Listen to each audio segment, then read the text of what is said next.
Hi friends, பாக்கியம் creational சேனலுக்கு உங்களை அன்போடு வரவேற்கிறேன். இன்றைக்கி நம்ம சேனலில் என்ன வீடியோ போட போகிறோம்னா ஷார்ட்ஸ் தான் போட போகிறோம். நம்ம ஒரு ப்ளவுஸ் பைப்பிங்லாம் கொடுத்து தச்சேன் தெரியுங்களா. பைப்பிங்னால் நம்ம லைனிங் கிளாத் வெட்டணும் இல்லையா, அதுலேயே கொஞ்சம் அப்படியே வச்சு இந்த பைப்பிங் மாதிரி நம்ம தச்சுக்கிட்டோம் பாருங்கள், தெரியுதா? அப்படியே தச்சுக்கிட்டோம். கழுத்துக்கு இப்போ கைக்கெல்லாம் கொஞ்சம் அப்படியே கொஞ்சம் எக்ஸ்ட்ரா துணியை இழுத்து தச்சுக்கிட்டோம். இது மாதிரி தைச்சது எனக்கு ரொம்ப பிடிச்சிருக்கு பாருங்கள். நம்ம ஏன்னா எக்ஸ்ட்ரா கிளாத் வச்சு தைக்காமல் அப்படியே நம்ம துணி வச்சு பெரட்டி தைக்காமல் அப்படியே நம்ம தையல் லைனிங்லேயே எடுத்து இழுத்து தச்சுக்கிட்டோம். ஓகே ஃப்ரெண்ட்ஸ், அது மாதிரி ஃப்ரண்ட் கழுத்துக்கும் அதே மாதிரி வச்சாச்சு.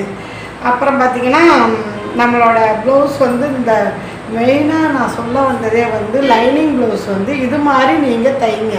இது மாதிரி இந்த கிராஸ் பட்டி இது மாதிரி நீங்கள் தைச்சிங்கன்னா உங்களுக்கு இந்த நூல் மாதிரி வரவே வராது. பாருங்கள், இப்போ இந்த ப்ளவுஸில் எங்கேயாவது கொஞ்சம் எந்த இடத்துலையாவது பிசுறு தெரியுதா பார்த்தீங்களா?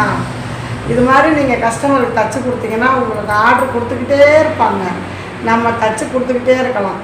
இது ஓவர்லாக் மிஷின் இல்லைன்னு வச்சுக்கோங்களேன், நீங்கள் அப்படியே அந்த சைடில் ஒரு உருட்டி நான் ஒரு மிதி எடுக்கு ஒரு தையல் போட்டுறேன். நான் ஓவர்லாக் மிஷின் இருக்கிறதுனால ஓவர்லாக் போட்டுக்கிட்டேன், ஓகேவா? அதே மாதிரி இதுலேயும் கிராஸ் பட்டியிலையும் நீங்கள் நல்லாவே தச்சு விடலாம். எப்படி தச்சு விடலான்னா, நம்ம பிசுறு தெரியாமல் தைச்சி பெரட்டலாம். நல்லா கஸ்டமர் விரும்பி அப்போ தான் கொடுப்பாங்க. ஏன்னா நம்ம தச்சு கொடுக்குறது ஒரு 6 மாதம் 1 வருஷமாவது அவங்க டெய்லி யூஸ் பண்ணால் கூட போடணும் இல்லையா?